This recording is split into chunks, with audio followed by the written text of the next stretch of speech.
Perkenalkan, nama saya Puput Inaya dengan NIM 230404502002 dari Prodi Bimbingan dan Konseling.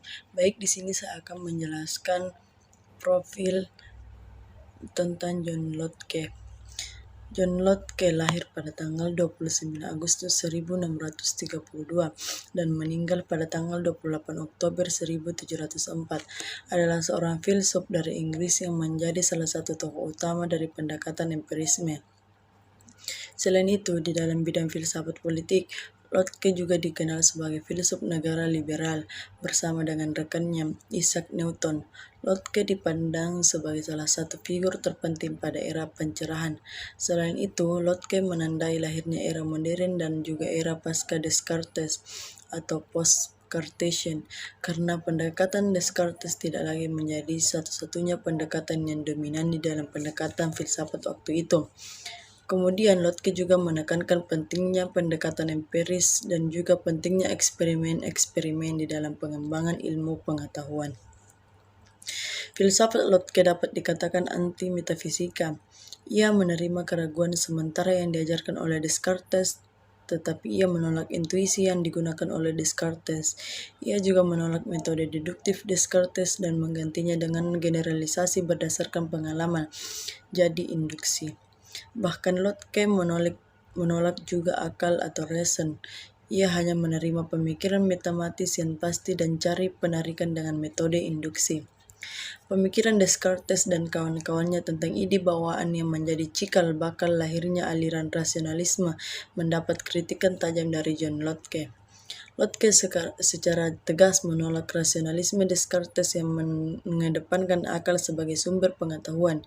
Ia menyebutkan akal tidak dapat dijadikan sebagai sumber pengetahuan karena di samping bersifat abstrak, akal juga memiliki keterbatasan-keterbatasan.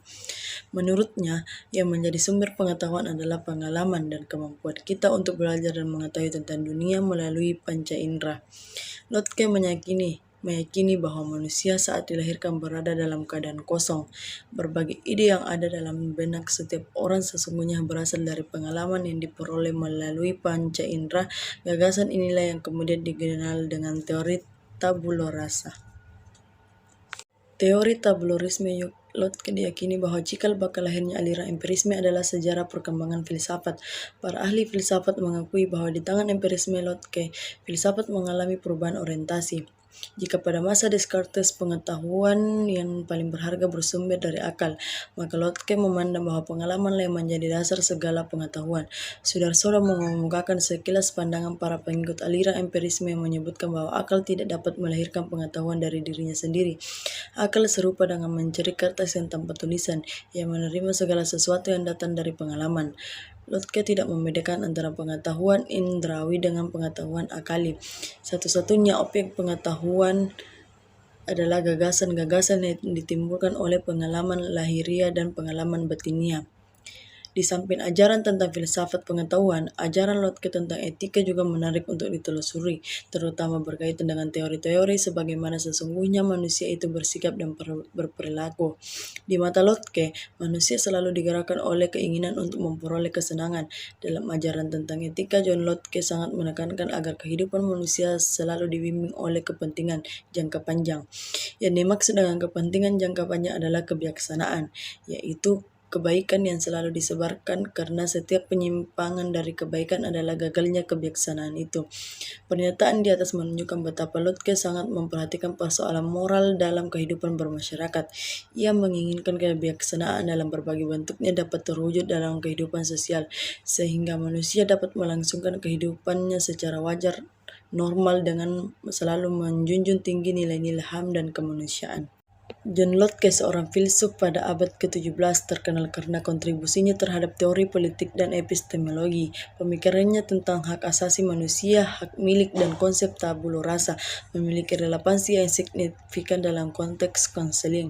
Pemikiran Lotke tentang tabula rasa atau lembaran kosong menyatakan bahwa pikiran manusia pada awalnya seperti kertas kosong yang diisi oleh pengalaman dan persepsi dari lingkungan. Dalam konseling, konsep ini bisa diasosiasikan dikaitkan dengan pentingnya pengalaman dan lingkungan dalam membentuk identitas, perilaku, dan persepsi seseorang. Selain itu, pemikirannya tentang hak asasi manusia termasuk hak atas kebebasan individu dan hak untuk memiliki properti dapat dihubungkan dengan prinsip-prinsip konseling yang menghargai otonomi individu, hak untuk membuat pilihan, dan menghormati privasi serta kepemilikan pribadi dalam proses konseling. Dalam konteks konseling modern, pemikiran Lotke menggarisbawahi pentingnya menghormati otonomi klien, memahami bahwa individu membawa pengalaman dan perspektif unik mereka sendiri, dan bahwa perubahan dapat terjadi melalui pengalaman, pembelajaran, dan refleksi. Terima kasih.